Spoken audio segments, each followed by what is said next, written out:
Boa noite, PIB em Porto Novo. Estamos aqui nessa primeira quinta-feira do mês de maio, que temos essa temática sobre família, e é com muito prazer que a gente pode chegar e entrar aí na sua casa através da sua televisão, do seu celular, do seu tablet, e sempre lembrando que o que nos conecta não é internet, não é esse canal, o que nos conecta é algo muito mais poderoso, inigualável, é o Espírito Santo de Deus. E é por isso que a gente pode, inclusive, usar essa ferramenta e nos sentirmos um pouco mais próximos, independente de estarmos no chat, ainda não podendo, em alguns casos, estarmos aqui presencialmente, não todo mundo, mas o que nos conecta é algo muito mais poderoso que essa tal de internet, que esse tal de canal. O que nos conecta é o Espírito Santo de Deus. E é por isso que a gente pode sentir alegria, que a gente pode se emocionar, porque Ele continua agindo, independente de nós, através de nós. E acreditamos que hoje não vai ser diferente nessa quinta tão especial. Então, desde já, queria estar orando contigo, também dando oportunidade, você que ainda vai compartilhar o link, faça, vai orando por esse compartilhamento, não é algo à toa, você oferecer essa participação desse momento para alguém. Então faça não só com responsabilidade, com ousadia, mas também faça com fé, orando por isso também. Nesse momento eu queria orar para darmos início a esse momento. Você está se preparando de repente na tua casa, mexendo nos móveis, tal, para tudo ficar certinho, mas eu quero encorajar que você, se possível com a sua família, mas mesmo que não esteja com a sua família aí, esteja se conectando nesse momento conosco. Vamos interceder, que o Pai esteja usando esse culto para edificar as nossas vidas e assim podermos proclamar o reino de Deus através da nossa família, através da nossa igreja. Pai querido, graças te damos porque se estamos aqui pela tua misericórdia, o Senhor tem nos sustentado, o Senhor tem nos guardado, o Senhor tem nos consolado, ó Pai. E com muita fé que chegamos diante do teu trono da graça, porque quando avaliamos o nosso coração, reconhecemos que não merecemos, mas é por Jesus Cristo, o que Ele fez por nós, que chegamos e apresentamos esse momento como culto, e que o Senhor esteja aceitando, usando também para edificar a nossa vida, para salvar vidas, ó Pai, e que o seu nome seja proclamado, que o seu nome seja adorado, engrandecido nesse momento. Que o Senhor possa estar usando as nossas vidas, ó Pai, que o Senhor possa estar usando cada link compartilhado, ó Pai, que o seu Espírito possa estar se movendo, ó Pai, e que não haja impedimento em nós. Perdoe os nossos pecados, abençoa a nossa casa, abençoa a nossa família, abençoa a nossa cidade, o nosso país, Senhor. Continue tendo misericórdia de nós, ó Pai, nessa pandemia, ó Pai. Ela não nos para, Senhor, por sua causa, não porque escolhemos, mas porque o Senhor tem nos movido, ó Pai, com graça, perdão e misericórdia.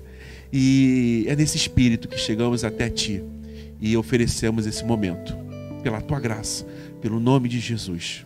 Amém. Amém. Adore ao Senhor agora através dos cânticos que estaremos aqui entoando. Quero te convidar a esquecer o que está ao redor aí e só se conectar, como o Dudu falou, se conectar ao Senhor. Diga para Ele o quanto você o ama, o quanto você depende dEle e deixe Ele também entrar na sua vida e inundar a sua vida com o amor dEle.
Obrigada, Senhor, porque nós sentimos o Teu Espírito, Tu és bom e nós Te louvamos, Jesus, porque Tu és bom, Senhor.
E é nela que nós repousamos, é nela que nós confiamos, porque Tu estás conosco, as Tuas misericórdias não têm fim. Louvado seja o Teu nome, Senhor. Amém.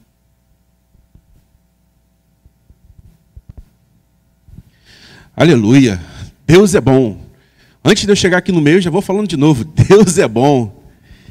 Eu queria aproveitar essa música e a nossa temática e dizer, tá difícil para muitas famílias dizerem que Deus é bom. Ou até mesmo para reconhecer de fato que Deus é bom. Estamos vivendo há mais de um ano numa pandemia, algumas famílias totalmente desfeitas, algumas caíram pela metade, o número, uma coisa assim realmente que corta o nosso coração e fica difícil de ver a esperança. Então a gente canta essa música reafirmando, Deus é bom. De fato, Deus é bom. Eu quero dizer que Deus é bom. Deus não está ausente da história, Ele não saiu de cena com essa pandemia. Pelo contrário, tem mostrado sinais da sua bondade, do seu amor para com essa humanidade. Então eu queria, antes de compartilhar a palavra e lermos, refletirmos, eu queria convidar você, a você que pode, a você que quer, escrever aí no chat. Faz o seguinte, coloca aí, por favor, de uma forma bem sucinta, poucas palavras, pensando na tua família. Por que você agora pode afirmar que Deus é bom? Se você não consegue fazer, não tem problema não. Mas coloca aí, coloca agora no chat aí. Deus é bom porque... Vamos lá, vamos dar um tempinho aí, vamos ver o que vai aparecer. Com certeza tem gente que já está aí teclando, mas... Pensa um pouquinho, por que você falaria nesse momento que Deus é bom? A gente acabou de cantar aqui. Pensando na tua família, por que você pode falar? Deus é bom o tempo todo, Deus é bom. Vamos ver o que vai aparecer. É testemunho. Nós temos um grupo de oração, onde temos compartilhado motivos de intercessão e motivos de gratidão. Mas... se você parar para analisar lá no nosso grupo e em outros que você pode fazer parte, costuma aparecer muito mais motivo de intercessão. Às vezes a gente esquece de celebrar mais os feitos do Senhor. E isso acontece não só agora, mas tem se intensificado. Mas é importante chegar ao trono da graça quando vamos cultuar o Senhor, sabendo que Ele é bom. E Ele está pronto a nos abençoar. Se não temos fé nisso, não adianta muito qualquer momento que façamos no nome dele. Então vamos lá, vamos ver o que apareceu aí no chat e que possa servir de testemunho para a gente. Quando a gente está falando aí, Deus é bom, por quê? Ou Deus tem se mostrado bom, por quê? Que bom que temos aí exemplos da bondade do Senhor. Queria compartilhar com vocês nesse momento uma história muito conhecida que se encontra lá em 1 Reis, capítulo 17. Volta e meia eu tenho falado sobre esse personagem bíblico.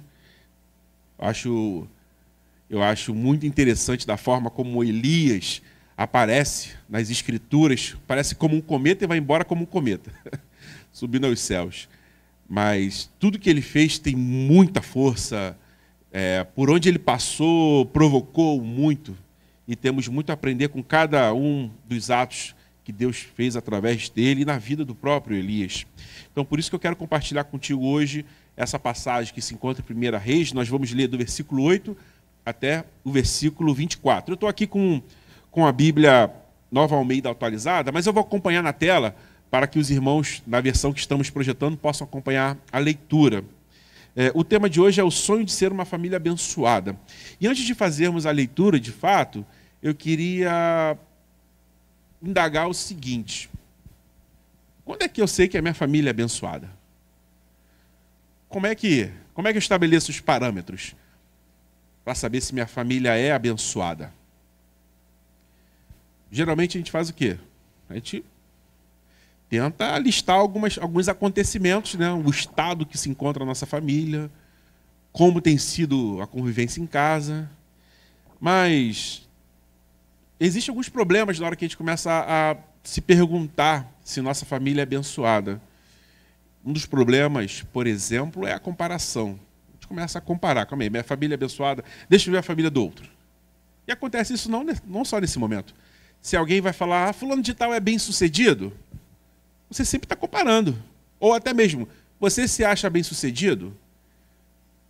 Muitas vezes fazemos o quê? Nos comparamos a alguém que a gente considera bem-sucedido. E essa comparação, ela costuma ser meio traiçoeira. Porque dependendo do nosso estado de espírito, no lugar no qual nos encontramos, e com quem a gente vai comparar, a gente nunca vai se sentir abençoado. Tem gente aí que, se a gente se comparar, meu Deus do céu. E o problema da comparação também é a projeção. Porque quando a gente compara com uma outra família, família de outras pessoas próximas, famílias que congregam conosco, geralmente a gente tem uma projeção do que é ser abençoado. Do que é ser abençoado. Então a gente começa a pensar que a gente está sendo abençoado ou não por conta dessa comparação que pode ser errônea. E é um grande perigo.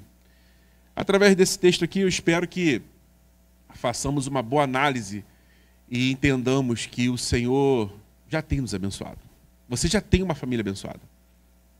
Apesar de termos o sonho de sermos uma família abençoada, você já está sendo abençoado. Você já é abençoada. Mas como é que a gente pode entender um pouco melhor essa temática em cima dessas confusões que geralmente fazemos com comparações, com alguns parâmetros equivocados que estabelecemos? Então, vamos ver alguns exemplos através da vida desses personagens desse texto aqui, que o Senhor preparou para nós. Vamos ler. Primeiro versículo, então vamos lá. Então o Senhor disse a Elias: vá morar em Sarepta, perto da cidade de Sidom. Dei ordem a uma viúva que mora ali para lhe dar alimento. Elias foi para Sarepta. Quando chegou ao portão da cidade, viu uma viúva apanhando gravetos e lhe perguntou: pode me dar um pouco de água para beber, por favor? Enquanto ela ia buscar a água, ele disse: traga também um pedaço de pão. Mas ela respondeu: tão certo como vive o Senhor, seu Deus, não tenho um pedaço sequer de pão em casa. Tenho apenas um punhado de farinha que restou numa vasilha e um pouco de azeite no fundo do jarro. Estava apanhando alguns gravetos para preparar esta última refeição, e depois meu filho e eu morreremos. Elias, porém, disse: não tenha medo. Faça o que acabou de dizer, mas primeiro faça um pouco de pão para mim. Depois use o resto para preparar uma refeição para você e o seu filho. Pois assim diz o Senhor, Deus de Israel: sempre haverá farinha na vasilha e azeite no jarro, até o dia em que o Senhor enviar chuva. Ela fez conforme Elias disse. Assim Elias, a mulher e a família dela tiveram um alimento para muitos dias. Sempre havia farinha na vasilha e azeite no jarro, exatamente como o Senhor tinha prometido por meio de Elias. Algum tempo depois, o filho da mulher ficou doente. Foi piorando e, por fim, morreu. Disse ela a Elias: homem de Deus, o que você me fez? Veio para lembrar-me de meus pecados e matar meu filho? Elias, porém, respondeu: dê-me seu filho. Tomou o corpo do menino dos braços dela, carregou-o para o andar de cima onde estava hospedado e o pôs na cama. Então Elias clamou ao Senhor: ó Senhor meu Deus, por que trouxeste desgraça a esta viúva que me recebeu em seu lar e fizeste o filho dela morrer? Em seguida Elias se deitou sobre o menino 3 vezes e clamou ao Senhor: ó Senhor meu Deus, por favor, permite que a vida volte a este menino. O Senhor ouviu a oração de Elias e o menino voltou a viver. Elias o levou para baixo e o entregou à mãe. Veja, seu filho está vivo, disse ele. Então a mulher disse a Elias: agora tenho certeza de que você é um homem de Deus e de que o Senhor verdadeiramente fala por seu intermédio. Graças a Deus pela sua palavra. Queria, desde já, destacar alguns bons exemplos que a gente pode ter nesse texto. Não só bons exemplos, exemplos que nos dão esperança, exemplos que revelam o Senhor do tempo, que atua no futuro, no presente, no passado. Não atua conforme o nosso tempo, a esperança que há no Senhor. Então, sem mais delongas, queria destacar algumas coisas aqui contigo desse texto. Interessante que a família, a gente está falando de família, mas a gente falou de Elias, uma viúva e um filho, que o papel do filho era morrer e comer, e depois acaba morrendo mesmo. Do filho a gente não tem muita notícia. Mas, tirando Elias, o que resta aí é viúva. E como é que a gente pode tirar um ensinamento aí sobre família? Exemplo, sobre Deus, família. Sobre isso mesmo. Nós temos uma família aí. Nós temos uma senhora viúva e o seu filho. E ponto. Por que isso é um exemplo para trazer-nos esperança em relação à atuação de Deus nas famílias? Porque Deus não tem compromisso, e aqui eu quero destacar esse exemplo, temos muitos outros na Bíblia. Deus não tem um compromisso com formatação. O que eu quero dizer com formatação? Quantas vezes você aí na sua casa já se comparou com uma família que possuía uma viúva e um filho? Seja sincero, seja sincera. Quantas vezes você já se comparou? Calma aí, deixa eu ver se minha família é abençoada, deixa eu ver se minha família é bem-sucedida. E pensou numa família que tem alguém que você conhece que seja viúva e ficou um filho com ela. Acho meio difícil. Nossa comparação, nossa expectativa geralmente tem o alvo de uma família tida como completa, vamos dizer assim. Tipo o comercial de margarina, né? Você tem lá o pai, a mãe e, se possível, um casal de filhos, porque 2 meninos, 2 meninas não. Tem que ser um menino e uma menina para ficar bonitinho. Talvez um caçulinha para fazer bagunça. Mas essa é a expectativa. Essa é a nossa formação sociocultural em termos de família. E aqui, Deus se apresenta como não compromissado com formatação. Então, se você acha que a sua família corre um sério risco de não ter a atenção do Senhor, de não ter a atenção de Deus, porque aos seus olhos, ou aos olhos de outras pessoas, você não tem a formatação completa, deixa eu falar uma coisa. De tantas pessoas que o Elias podia ir, de tantas pessoas que o Elias podia ter autoridade para ir, Deus fala para Elias que ele já tinha ordenado essa viúva para recebê-lo. Antes mesmo do acontecimento, nós temos o próprio Deus falando com Elias que ele já orientou, ele já ordenou a essa viúva que o recebesse, que o alimentasse. Como ele falou com essa viúva, a gente não sabe. Muito provavelmente foi no coração. Ela sentiu que ela receberia alguém. Talvez isso explique o não espanto dela. Imagina ela, uma viúva na porta da cidade, vem um estranho e fala com ela, ela não se assusta, pelo menos o texto não demonstra isso para a gente aqui. Pode ser que no coração dela, é isso que Deus falou que já tinha se preparado. No coração dela já imaginava que iria receber alguém. Também acho meio difícil Deus ter falado claramente com ela que ela receberia alguém, porque ela querendo ou não, ela tomou ali ela foi abordada por Elias. Então ela já não estava esperando, eu estava esperando o Senhor, Deus me falou que o Senhor ia vir aqui. Não, de uma certa forma, Deus preparou essa senhora para ter esse encontro. Mas por que eu estou destacando isso? Porque não é o fato só de Elias ser um homem de Deus e Deus querer representar força através dele. É o quanto que Deus se importa com as pessoas em situação de risco. Você pega o Antigo Testamento, é o tempo todo, viúvo, estrangeiro e órfão. Deus não tem um compromisso com a formatação que em nossa cabeça é o ideal original. Não. Deus tem compromisso com a vida, Deus tem compromisso com o ser humano, e foi por causa disso que Jesus veio, morreu por nós e ressuscitou.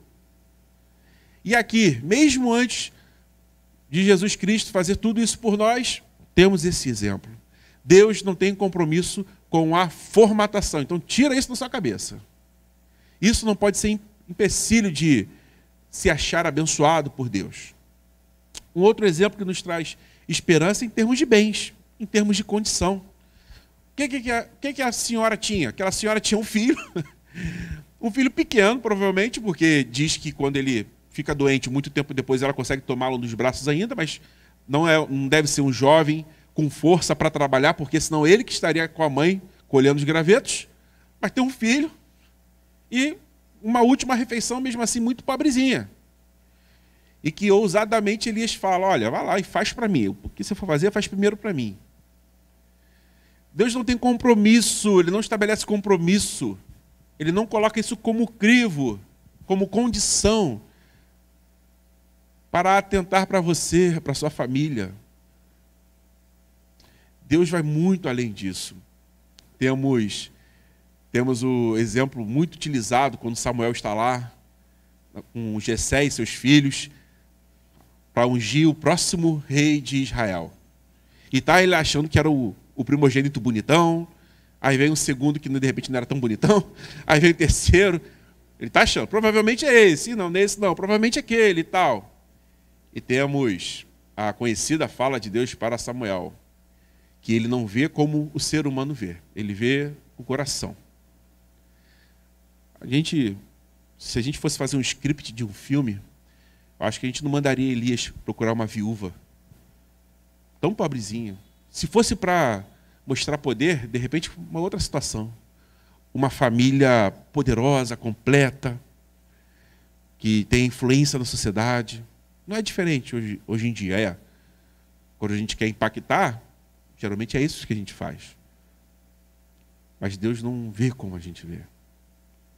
E por isso que o louvamos. Porque Ele trabalha isso em nós. Ele vê o coração. E Ele viu aquela viúva. E Ele viu naquela viúva e naquele garotinho, ou naquele jovem, uma família. E se importou com essa família. Se importou tanto ao ponto de utilizar essa família para alimentar o seu profeta. Esses dois exemplos que eu citei são exemplos para nos dar esperança. Dos compromissos que nós criamos, mas não tem nada a ver com o Senhor. Das lentes que tentamos utilizar para enxergar as bênçãos do Senhor na nossa família, e Deus não está falando, eu não uso essa lente. Tira isso daí. Não é assim que eu vejo. Não é essa a condição que eu estabeleço. Minha condição é obediência. E daqui a pouco a gente vai falar mais dessas condições. Eu queria também destacar bons exemplos dessa viúva. Muito interessante que, em relação a o Deus se revelando, Deus de Israel, essa viúva é uma estrangeira. Ela está em território fenício. Ela não está no que se considera terra sagrada, terra santa. Mas é ela que vira personagem. É ela que é destacada nesse momento. Olha a preocupação do Senhor aí, de nos mostrar que essa estrangeira, essa mulher, que já não significava quase nada, senão nada, viúva, ela ainda assim é hospitaleira com o servo do Senhor. Como que tem faltado hospitalidade no nosso meio?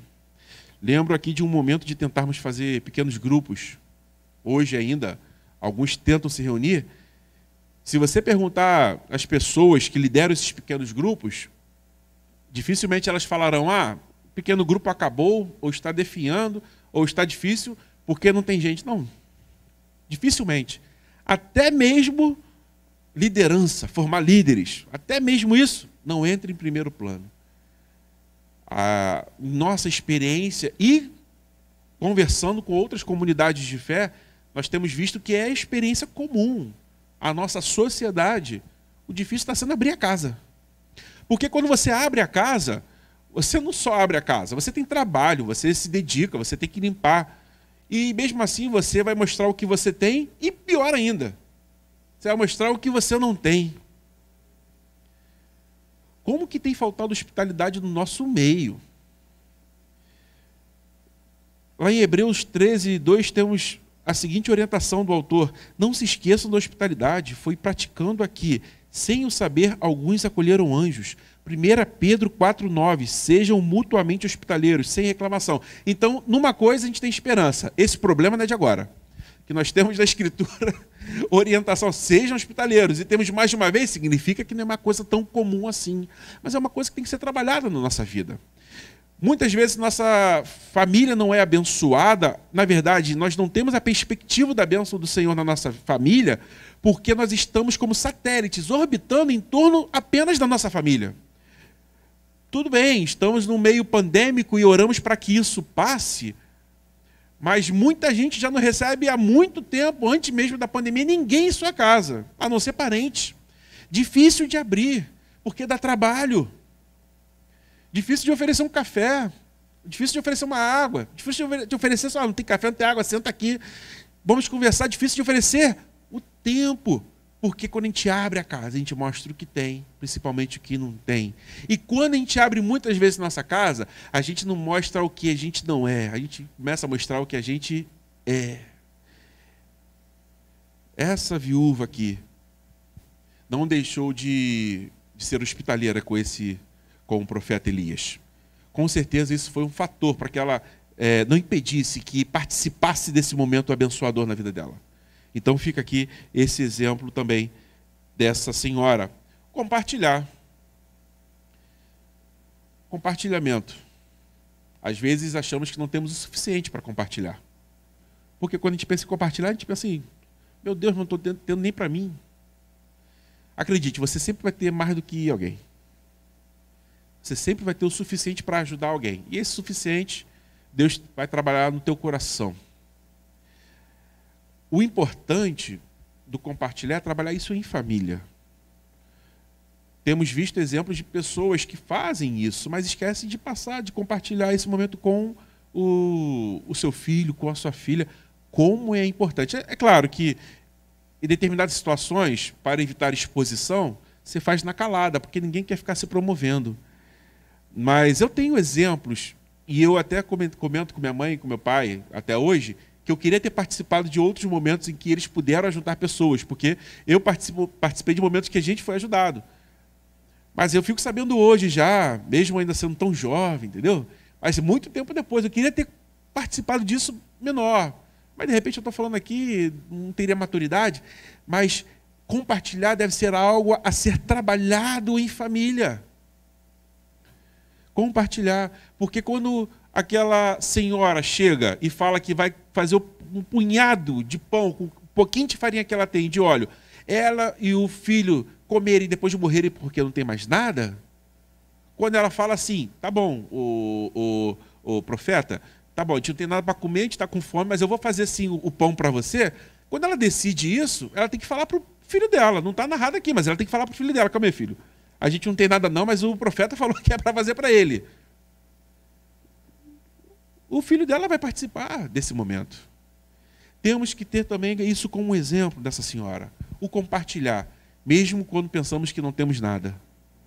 E aqui eu não estou colocando uma condição, isso é muito perigoso. Vemos aí homens e mulheres pregando em cima desse texto como uma condição para você receber. Deus não tem compromisso com isso não. Não é o Deus que eu entendo daqui da palavra dele não. Isso não é uma condição para você receber. Isso, na verdade, demonstra um coração obediente. Porque o profeta pediu, e ela reconheceu ali que ali tinha algo diferente da parte de Deus. E ela obedeceu. E essa mulher demonstrou fé. Nós vamos ver aqui que não é uma fé totalmente pautada no conhecimento de Deus. Demonstrou fé. Depois ela vacilou um pouco em algumas coisas, mas a situação dela, em que ela se encontrava, responsável por uma família que ela nem era considerada responsável. Numa situação de seca, porque lembre-se que, um pouco antes você vai ler que Elias chega até essa família, porque o riacho onde ele estava bebendo água e sendo alimentado por corvos secou. Afinal, ele tinha anunciado que não ia chover mais na terra, pelo menos naquela região. Então, mesmo quando nós achamos que nós não temos nada para compartilhar, acredite, você tem alguma coisa. Ah, mas o que eu tenho na cabeça eu não tenho assim e tal. Ore ao Senhor. Temos tido projetos aqui, a gente faz um apelo, um aviso ou outro, para atender certas pessoas necessitadas. Você sempre vai ter alguma coisa. Sempre vai ter alguma coisa. No pior dos casos, o tempo. Quando eu digo pior assim, porque dificilmente você não vai ter algo. Dificilmente eu não vou ter algo. Aprendemos aqui com essa senhora que o compartilhar também promove bênção no meio da nossa família. E a fé? A fé que ela teve. Como eu disse, não era uma fé fundada em teologia profunda. A fé. Ela tinha tudo para desacreditar. Por que eu vou acreditar nesse homem que aparece aqui na entrada da cidade, me pede água e quando eu dou as costas me pede pão sabendo que eu tenho nada? Ela teve fé. Então ficamos com esses 3 exemplos dessa senhora: hospitalidade, compartilhamento e fé. Para caminharmos para o final dessa reflexão, queria chamar a atenção para algumas coisas que podem impedir nós vermos a bênção de Deus em nossa família, através mesmo dessa história. Pouco tempo depois, nessa passagem que a gente leu, Elias continua morando com essa família e o menino vem a falecer, segundo o texto. E o que a viúva fala? Por que o Senhor veio jogar contra mim os meus pecados? Por acaso veio jogar contra mim os meus pecados? Temos várias versões dessa passagem. Era costume naquela época achar que os deuses, vamos dizer assim, os deuses, quando eram benevolentes, porque as pessoas eram boas. Se eram mais, ou tinha algum pecado oculto, alguma coisa grave, em algum momento aquilo vai voltar. Essa ideia errada de quem é Deus impediu essa senhora de ver que ela já estava sendo abençoada e que ela poderia pedir ao profeta para ressuscitar o filho. Em momento algum, a crítica, se a gente pode chamar assim, a esse momento aqui, é dela ficar triste e de pedir um favor a Deus, de ressuscitar o seu filho. Não. É de ela entender equivocadamente que o Senhor veio jogar contra ela um pecado oculto ou do passado. Ela não entendeu que a bênção que ela recebeu antes não foi porque ela era boa. Porque Deus é bom. Ela ficou esse tempo com o profeta e faltou um pouco aí de caminhar com Deus, de conhecer Deus.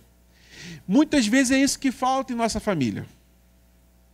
A gente olha muito para os acontecimentos, para as coisas que acontecem pingadas. Esquecemos de buscar como família conhecer quem é Deus. Porque conhecendo quem é Deus, a gente vai entender como Ele age. A gente vai entender que não temos como controlar a soberania de Deus. Fica até difícil, né? Controlar a soberania. Mas não temos como controlar. A nossa oração não move a mão de Deus. Porque a mão de Deus se move sozinha. A oração nos move para o coração e propósito do Senhor. Quando nós oramos é para entendermos e suplicarmos. Senhor, eu quero estar no centro da tua vontade. O Senhor está entendendo o que eu estou passando. Eu preciso disso, pelo menos aos meus olhos, eu preciso disso, a minha família precisa daquilo. Tudo isso é válido. Mas não é por muito dizer que Deus vai te dar ou por muito ser. Deus é bom. E Ele está pronto a abençoar. Então o que afasta a gente das bênçãos do Senhor? As nossas próprias escolhas. Costumo dizer que muitas vezes que a gente vê Jesus orando, a gente atribui isso ao poder dele em relação a curar as pessoas. Mas você pode ver que existem orações, tempo que Jesus tira para orar muito antes de momentos cruciais de escolha. Eu acredito, eu defendo que essas orações de Jesus tinham muito mais a ver com ele fazer a vontade de Deus do que de Deus fazer a vontade dele. Porque quando ele chegou para ressuscitar Lázaro, ele me perguntou: Senhor, o senhor quer ressuscitar Lázaro? Não, já chegou sabendo. Senhor, ressuscita, para que eles saibam. Já era canal direto, banda larga. Sinistro. Uma parada assim. Não foi ali que começou. Começou lá naquela intercessão. A oração é importante na nossa vida, na vida da nossa família, para a gente se chegar ao coração de Deus. A gente entender a vontade de Deus e começar a parar de perder tempo questionando por que Deus não fez. Porque quando a gente começa a questionar muito é porque está faltando conhecimento de Deus. E a gente começa a achar o seguinte: não, isso aconteceu na minha família porque eu pequei. Ah, não, isso aconteceu na minha família porque eu estou deixando de ir para a igreja. Isso aconteceu na minha família porque eu não estou compartilhando o link do culto. Apesar de ser uma coisa muito boa. Mas não, você não vai ser castigado por isso. Não vai ser castigada por aquilo. Mas o seu coração vai começar a se afastar de Deus. E você não vai começar a fazer escolhas que te afastam das bênçãos do Senhor. Seus olhos vão se afastar das bênçãos do Senhor. Vai ser mais difícil você sonhar em ter uma família abençoada, mesmo o Senhor visitando a sua casa, olhando para você. O pensamento equivocado de Deus, por falta de conhecimento, impede a gente de ver a bênção de Deus na nossa família, de termos uma família abençoada. A gente sempre vai começar a achar que falta alguma coisa. Primeiro a gente tem que consertar a nossa vida. Não, é Deus que conserta, é se chegar a Ele, é conhecê-lo, é se entregar, se render a Ele. Depois a gente vê o relato da viúva falando, né? Dizendo que verdadeiramente tu és homem de Deus. Ou seja, farinha brotando o tempo todo, óleo brotando o tempo todo. Imagina, gente, imagina aí. Quanto é que está aí quanto é que está a picanha? Nem fala picanha. Filé de peito de frango. Imagina, filé de peito de frango aí, R$10 já está na promoção. Chega lá na tua casa falando, ó, tá no problema aí, a tua vida vai ser abençoada, que você vai abrir todo dia o congelador, vai ter filé de peito de frango. Ah, isso aí é uma coisa boa, né? É sobrenatural. Não, mas está faltando coisa para eu achar que Deus é Deus. Que isso, gente? Que isso? Essa falta de conhecimento de quem Deus é e que Ele age pela bondade dEle, não pela nossa bondade, fez essa senhora ter uma ideia equivocada da bênção que já estava presente na família dela. E acontece com a gente também. E, para terminar, o que nos afasta de Deus, ainda mais como família, é a desobediência. Aquela senhora apresentou esse equívoco que a gente acabou de destacar, mas eu gostaria ainda de destacar lá do início, a obediência dela. A obediência o favor de pegar água, depois a obediência de, no meio difícil, ir fazer um pão e acreditar. Deus procura corações obedientes. Tem muita gente que está orando pela família, está orando pelo marido, está orando pela esposa, faz pedido de oração, intercessão, jejum, mas na primeira briga dá mole. Na frente dos filhos dá mole. Não tem uma palavra de paz. Está orando por causa de quê? Está orando para a pessoa errada. Está orando no nome de qualquer outra pessoa que não de Jesus. Porque quem ora pela família aprende a levar prejuízo. É o que eu costumo falar aqui. Crente que não aprendeu a levar prejuízo precisa ouvir mais falar sobre o reino de Deus. Porque o nosso mestre tomou o maior dos prejuízos. Humilhado. E para a gente entender de novo que não foi fácil para ele, poucos minutos antes de ser preso, ele pedia, se possível, passa de mim esse cálice. Para a gente entender como é que foi difícil. E a gente está acostumado a não querer levar prejuízo, e ainda em nome de Deus. E a gente leva isso para casa. Como marido diante da esposa, não vou levar prejuízo, porque o marido sou eu, e eu tenho aqui meu papel de marido. Eu tenho meu direito de marido.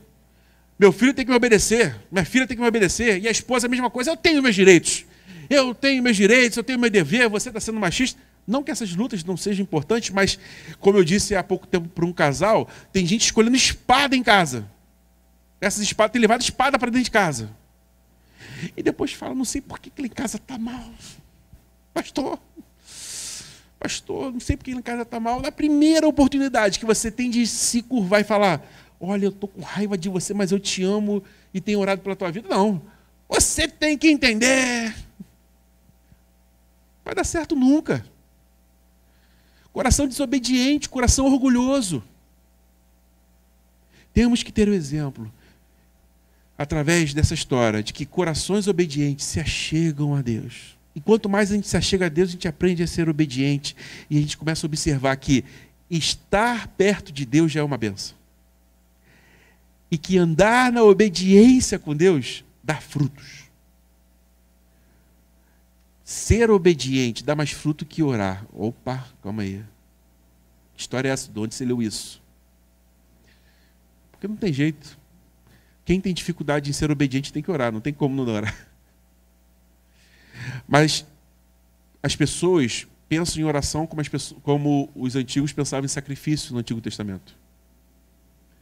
Eu posso fazer alguma besteira, eu posso ser o que for e vou lá oferecer sacrifício.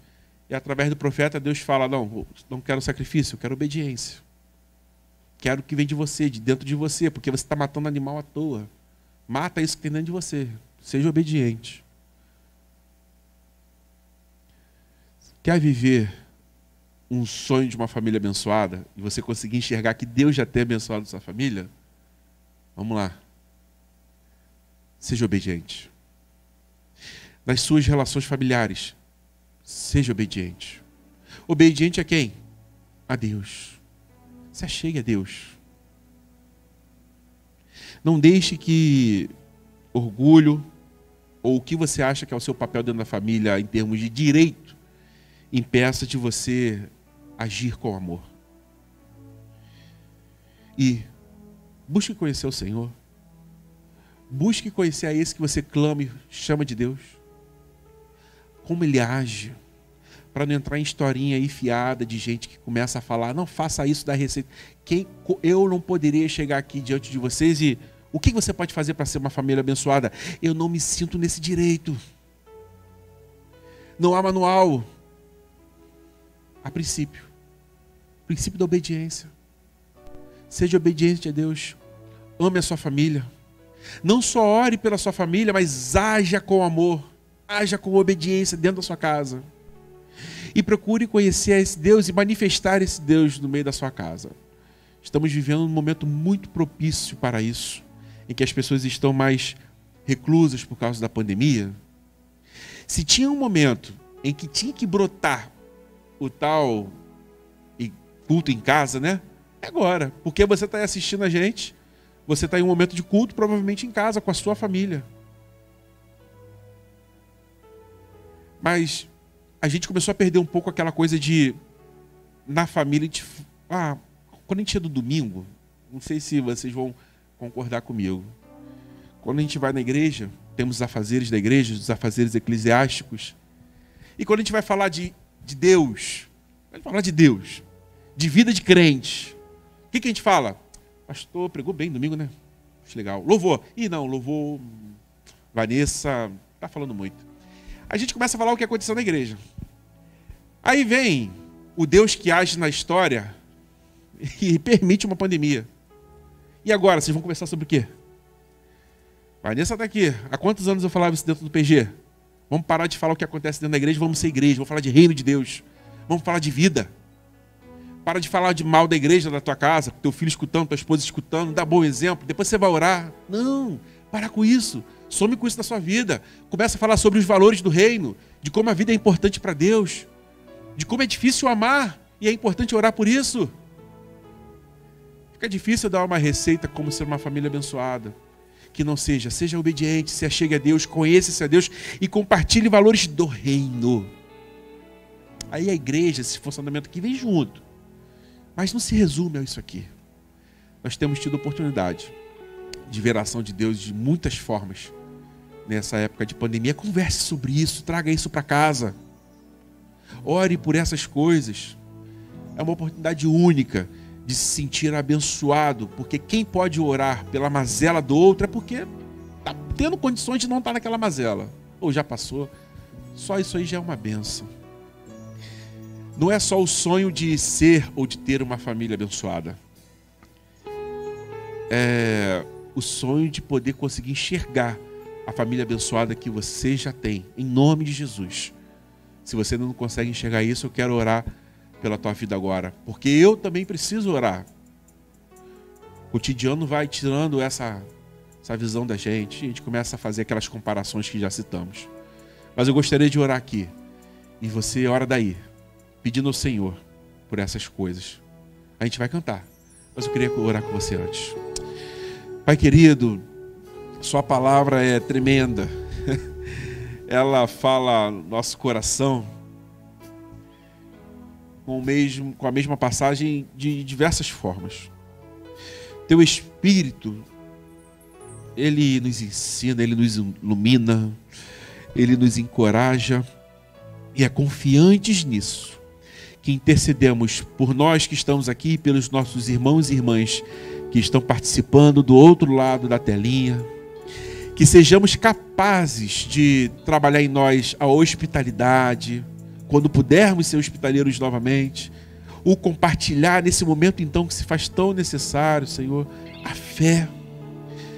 Podermos, Senhor, termos a visão correta do Senhor, de quem o Senhor é, através da sua palavra, de compartilharmos os valores do reino, não simplesmente acontecimentos ao nosso redor, ou notícias ruins, ou notícias tristes, mais alto, mais baixo. Senhor, que possamos compartilhar mais desses valores.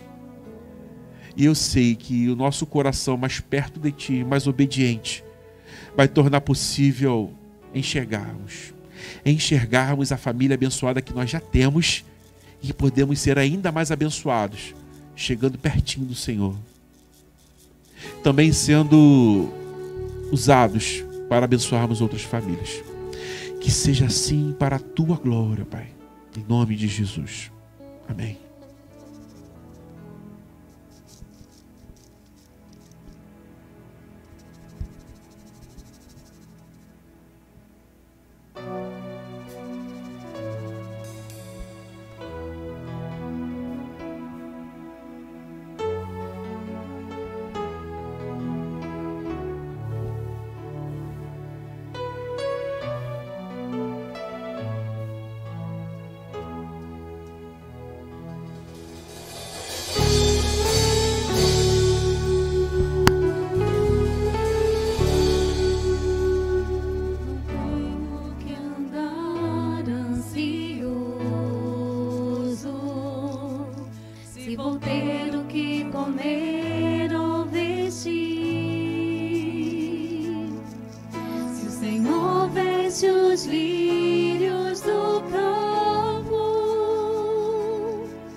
Confiarei.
Ti, Jesus. Obrigada pelo Teu cuidado. O Senhor tem cuidado das nossas famílias.